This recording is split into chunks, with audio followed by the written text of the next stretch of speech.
3 tests, 11 days of running, and Ferrari fastest by almost a second. F1 2026 pre-season testing is done, so what have we learned? Ferrari's genuine promise has a caveat.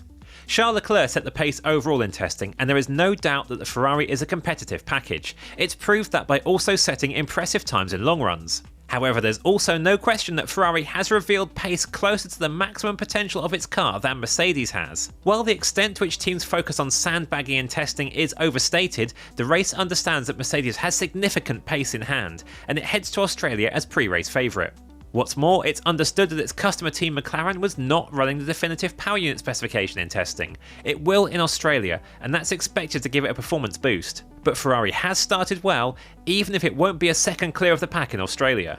2-class F1 to start with.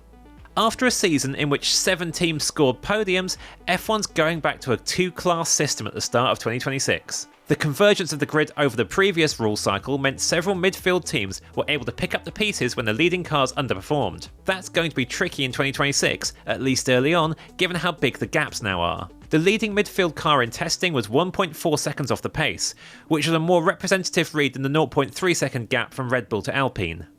Right now, the expectation is the leading 4 teams are actually going to be relatively close together, maybe separated by only a few tenths of a second, and there will be at least a 1 second margin to the rest.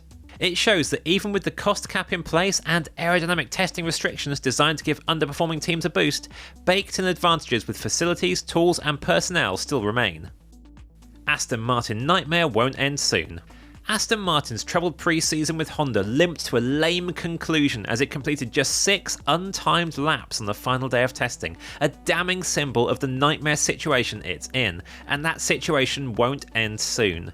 There is a chance that 2 weeks from now both Aston Martins complete the Australian Grand Prix and are a lot more respectable than they've been over these 2 weeks. That will require an awful lot of work though, and the reality is that Aston Martin is starting the year on the back foot with a power and reliability deficit and a poorly understood car. The potential remains undimmed, tapping into it feels a long way down the line. Innovation isn't dead. Every new F1 rule set seems to be more prescriptive and raise fear of identikit cars, but during 2026 testing, there were plenty of examples of upgrades that caught the attention. The first really eye-catching one was the Audi upgrade introduced in the first Bahrain test, with completely new side pods among the changes. In Test 2, Ferrari introduced a flow conditioning device behind the exhaust, achievable because of the angled driveshaft design. But the change that really got everyone talking was the Ferrari active rear wing, that rotated through more than 100 degrees.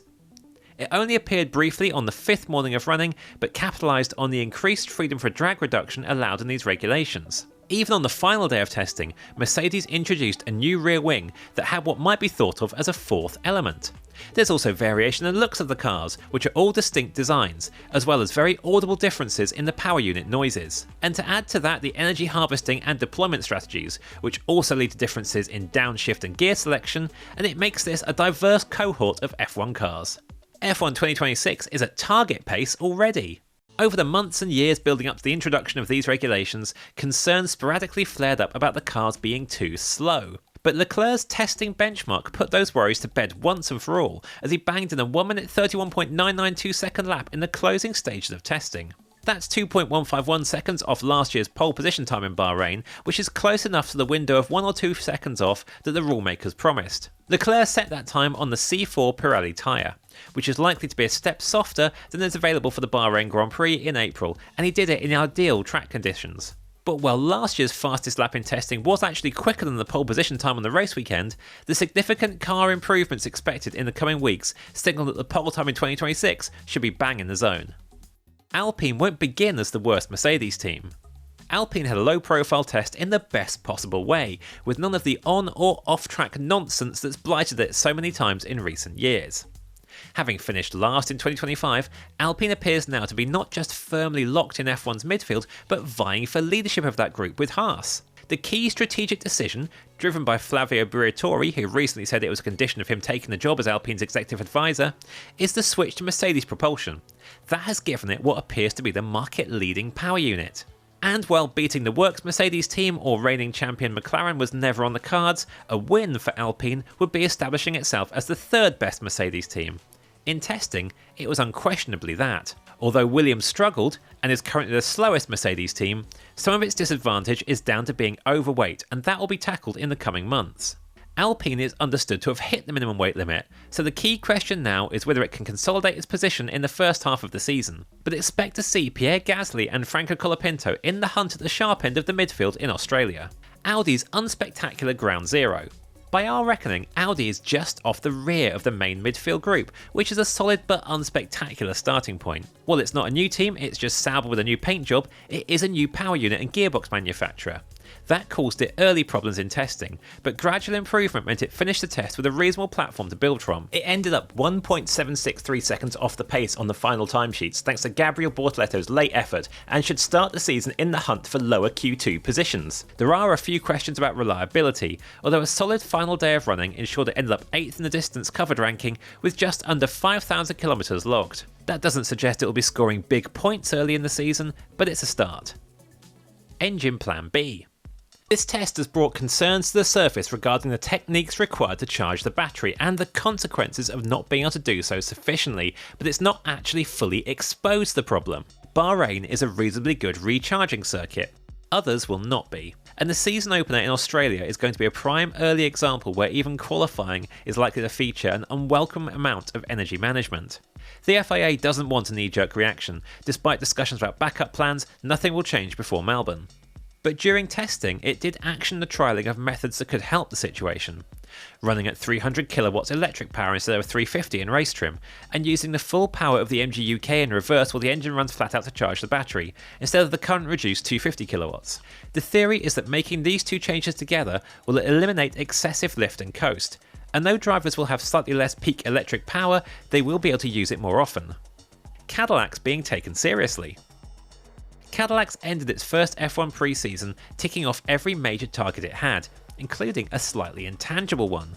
In going about its business pragmatically and setting what looks like a good foundation, Cadillac believes it has already started earning the respect of other teams. The new 11th team was denied its entry for a long time, partly on the grounds it would not be a serious competitive proposition. Team boss Graham Loudon says rivals have recognised that Cadillac is ready to start life in F1 as a respectable backmarker that can realistically target chasing other established teams, and some rivals have even reached out directly during pre-season to let that be known. Some issues in the final week held back Cadillac's total mileage slightly, but it was not a million miles away from most teams, and the same goes for its performance level too. There's no threat at all of Cadillac falling foul of the 107% rule and not qualifying, which was on the mind of some of its senior figures in the build-up to this year. Start fears mostly addressed. The addition of a preliminary start phase in the race start procedure has gone some way to addressing fears about chaotic variance in drivers' getaways in the season opener.